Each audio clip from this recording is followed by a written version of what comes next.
Hi everyone and welcome back to my channel. For today's video, we are jumping into the ways that I get ready to film or anytime I'm just putting on my makeup. These are the steps I do to make sure that I'm giving myself the most flawless base and more importantly, getting everything set up for success because there's nothing worse than when you've done all of your makeup and then you look closely and you see that you didn't exfoliate enough and there's a patch of dead skin and it just makes everything not look great. So today we're going to walk through the few steps I do. It's 3 or 4 steps every single time I do my makeup to make sure my skin is ready to go. Now, if that's something you're into, make sure to keep on watching and don't forget to subscribe because I upload every other day. That'll be the best way to stay up to date on all the fun stuff I'm posting. So if you want to jump into a full, it's actually not really that full, it's pretty short, but my little routine that I like to do before getting my skin and face ready for makeup, stay tuned.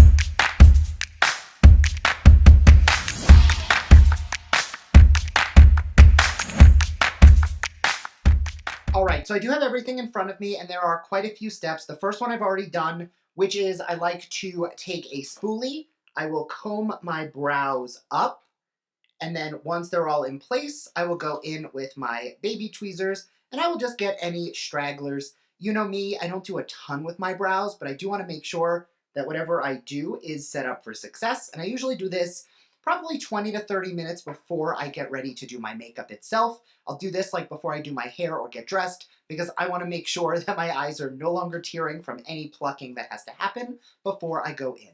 Next, which currently has been one of the most important steps, is always doing a lip treatment. So today I'm going to do the GLOWY Essential Lip Enhancer. You don't need a ton of this. It has a glossy finish, but it is, I mean, you can wear it as a gloss. I use it more for what it was intended, which is as a lip treatment. So this is just going to help to soften my lips. And then I'm going to leave that on while I get the next few steps done. And the trick to really taking care of it and getting rid of all of the dead skin is making sure that you're also twice a week exfoliating your skin. Something I have been known to do is I will take a regular washcloth and just take a corner and I will gently rub the ends of my lips. And that's just going to get any residual dead skin off. Obviously, I do go in with like a sugar scrub or something else more frequently. But this is just something you can do to quickly take down any dead skin here, because nothing's worse than when you have that peely flakiness on your lip liner. Next, I do a true exfoliation. Now, I did already wash my face in the shower, but I love going in with a peel pad of some kind. My favorites are still going to be the Dr. Dennis Gross Extra Strength Daily Peel Pads. It is a 2-step system. So you start by taking the first one, which is a pre-soaked towel with the serum on it. And this is going to be a lightweight exfoliator. I'm using the extra strength, so it's a little bit more than lightweight. I don't like to get this in the eye area, but you'll notice my skin goes a little bit red the second I put it on. My skin is very sensitive and does react pretty quickly, but this does not leave redness for a long time. For me, it's only while I'm using it. And what I'll do is I make sure really the crease of the nose, top of the lip, cheek, and forehead are the areas where I tend to have the most issues. And then with whatever's left, I'll do ears, behind the ear. You know, these are places where dead skin can build up. So while I have the peel pad, it's just a good idea to use it everywhere. And then you leave this on for about 2 minutes. And once the 2 minutes has passed, the chemical exfoliant has done its job.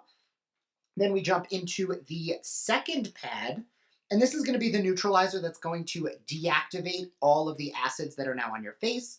You leave it on for a little bit, and you'll notice the redness is already mostly gone. You're just going to then take that peel pad and just run that everywhere. This is infused with a serum that's going to first stop the acids, second calm the skin, and then it's going to get your skin ready for moisturizer as well. Now, I will typically go in with a separate serum, but that is not necessary. I do like to give this a second to dry into the skin, and then I like to seal that in. So today I'm going to use the Item Beauty Screen Break Blue Light and Anti-Pollution Face Mist. I've already done a lot with the exfoliation and gotten some of the dead skin off.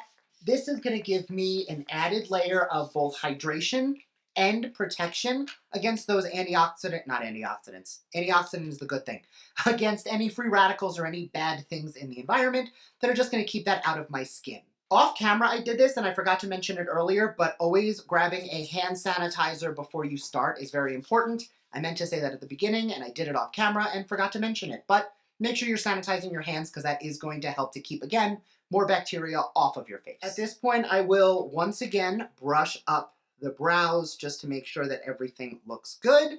And then we move into the true skin prep. Now, usually on camera, I will do my moisturizer with you. Nope, other way around. I will do my primer with you. I don't really show my moisturizer on camera, but lately, because my skin has been so dry, I've been favoring a face oil. So I have two in front of me right now. The first is from Danessa Myricks Beauty. It is the Hydrating Face Oil. I still have a little trial size of this that I'm working through. It does have these little gold foil inside.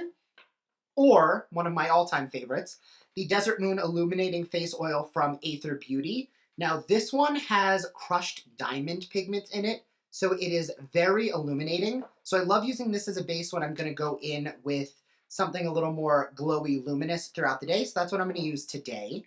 So you can apply this with a brush, you can do a sponge, you can do your fingertips.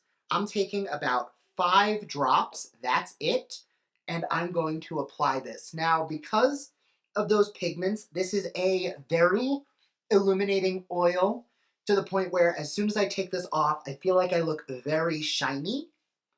But those pigments will mix into whatever foundation I choose to put on, and that will help everything to look extra glowy and extra hydrated. Right now on its own, it is looking a little weird and very shiny, but I promise once you layer something on top of that, it becomes so great underneath. Now for today, I'm gonna use a priming moisturizer because at this point I would then put on a primer or a moisturizer, and typically both. I'm gonna use the Bobbi Brown Vitamin Enriched Face Base just because this has been a holy grail staple of mine for many, many years. And I'm gonna take that and apply that right on top of the face oil. Now, normally people will tell you you should be putting on your water-based moisturizer first and then the face oil on top. And normally I would agree with you, but because this has those blurring pieces in it, not pieces, that's the wrong word, but those real blurring agents in this primer, I really want that to mix in to the illuminating serum.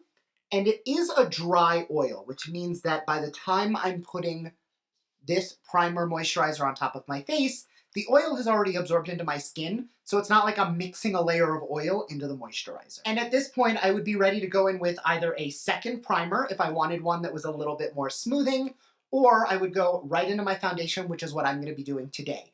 So this is the extent of what I do as far as prep.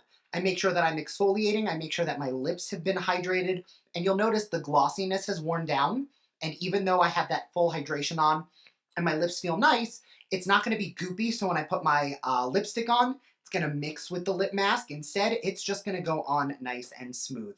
So, as always, let me know your thoughts down below. I would love to hear your tips and tricks for how you keep your makeup looking flawless all day long.